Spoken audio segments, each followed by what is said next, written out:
Donc bonjour à tous, je m'appelle Gaga Brian. J'aimerais vous faire part de mon témoignage, ce que Jésus a fait pour moi. Donc avant, moi je vais pas dire un grand délinquant, mais j'étais dans la vie du monde. J'ai vécu dans la vie du monde. J'ai fait les choses selon le monde, je vivais selon le monde. J'étais aimeur de l'argent, aimeur des femmes, je faisais la fête tout le temps. Je buvais de l'alcool, je faisais un peu n'importe quoi. Ma vie n'était pas en harmonie avec le Seigneur. J'ai vécu comme ça pendant des années, des années, des années, jusqu'à ce que j'ai été interpellé par un frère, puisque avant, quand les frères venaient me parler, il y avait des gens, des témoins de Jéhovah, des personnes qui venaient me parler avant de, du Saint-Esprit, de la parole du Seigneur. Je disais toujours non, ça m'intéresse pas, c'est tout là. Mais au fil du temps, des années que j'étais dans la délinquance, je volais, je frappais les gens, je me battais tout le temps, je faisais du gros n'importe quoi. J'ai connu un frère qui m'a initié à la parole, qui m'a montré la parole. Au tout début, j'étais pas réceptif, puisque j'étais toujours aimeur des choses que je faisais avant, de la vie que je menais, parce que je trouvais qu'elle était bien et qu'elle me plaisait. Quand on vit cette vie-là, on ne sait jamais quand s'arrêter ou pourquoi on fait ça. On sait pas, on sait juste qu'on le fait et qu'on aime ça.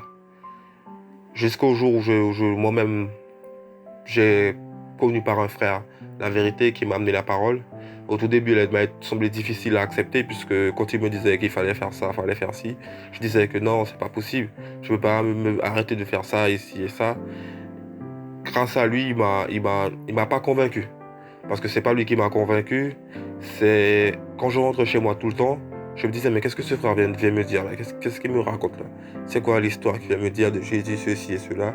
Si en fonction de ça, les premières fois où je me suis mis à prier, j'ai commencé à avoir des évolutions dans ma vie. La première évolution de ma vie, c'est que j'avais une compréhension plus grande de ce qu'il me disait.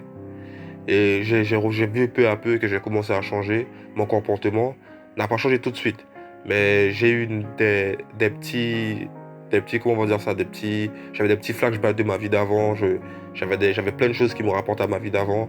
Mais grâce à lui, grâce à Jésus, j'ai pu laisser ça un peu de côté.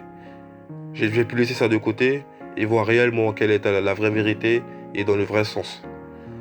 Aujourd'hui, j'ai changé. Je suis devenu Jack d'église aujourd'hui, à Maranatha, à l'église à Balata. Je suis Jack aujourd'hui. Je mène pas une vie